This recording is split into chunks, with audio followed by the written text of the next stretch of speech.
from this ministry. In this incident, Judge Brock Jones said, "There is no reason for this case to have not been completed had the courts been properly staffed. Instead of 2 full days of court time, they were wasted and the case was adjourned."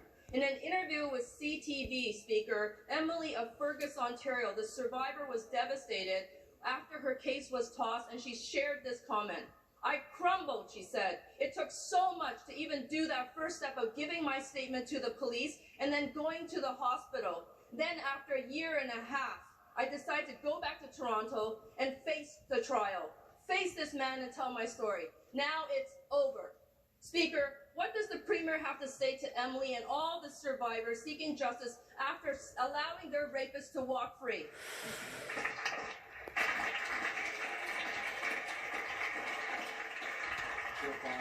The Attorney General. Thank you, Mr. Speaker. I will reiterate that any lost trial, any closed courtroom is not acceptable to this government.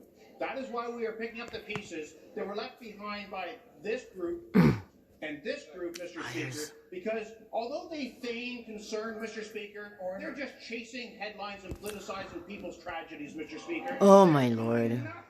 They're standing up for the people of Ontario. They sit on their hands. Every time we vote to support resources, modernization, the police, technology, Mr. Speaker, improving classification of workers, everything that we're doing, they're sitting on their hands. So, this Mr. government Speaker, should be ashamed. All of these MPP should be ashamed of themselves. They are the ones doing nothing.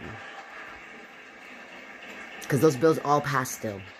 Because they have the majority.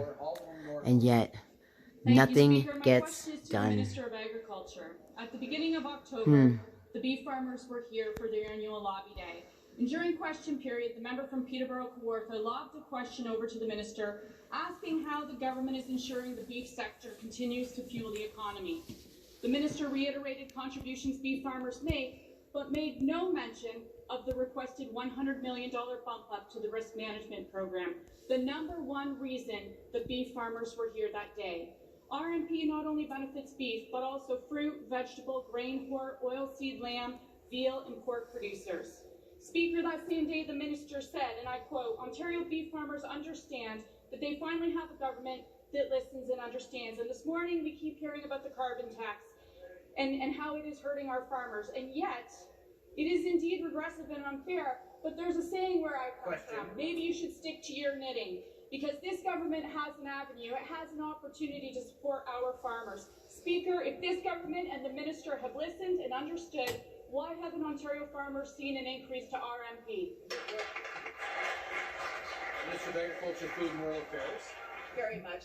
Well, Speaker, I'd like to share with the member opposite that it's our government, under the leadership of Premier Ford, that listened to the beef farmers and all of our commodity organizations in our coalition that were asking for support. And when we came into power in 2018, we listened, and we responded by increasing the risk management program. And that program is working.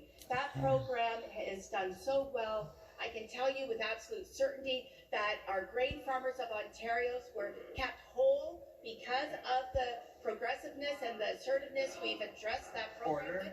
And beef farmers of Ontario have benefited from the manner in which the risk management program is being facilitated in this province.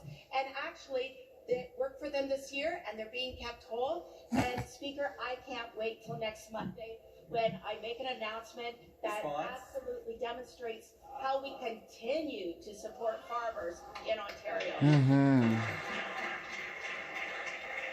Supplementary question. Thank you, Speaker. No commitment from this government this morning, but you know who are committed? Our farmers. Committed to feeding all of us and ensuring Ontarians have access to safe, healthy, top-quality food. And what we've heard again this morning is the minister cherry-picking items we've already heard, but refusing to acknowledge the biggest concern of most of our farmers, a concern that, if addressed, would help support succession planning and give farm families the confidence to weather an often fluctuating and unstable environment. The return on investment is highly profitable. For every dollar paid through RMP and SDRM, gross economic output is increased by between $2 and $3.60. We need the next generation of farmers to take responsibility for producing food and the RMP program plays a critical role in ensuring that will happen. Speaker, when will the minister strengthen Ontario's food security and the sustainability of the ag sectors by increasing RMP funding to $250 million? Minister of Agriculture, Food and Rural Affairs. Thank you very much, Mr. Speaker, and I can Who are all those give people the behind member them? opposite certainty when I say we have an amazing working relationship with the coalition that receives support through the risk management program. And we continue to listen and we continue to work towards programs that make sense. And I can tell you, what we've done to date is putting our farmers in the best position possible to be competitive, not only across Canada and North America, but around the world. And ladies and gentlemen, I can't wait to share our announcement on Monday as a perfect example of how our government continues to listen and we continue to get the job done for Ontario farmers. Thank you Nice. very much. The next question, the member for Hastings, Lennox and Adams.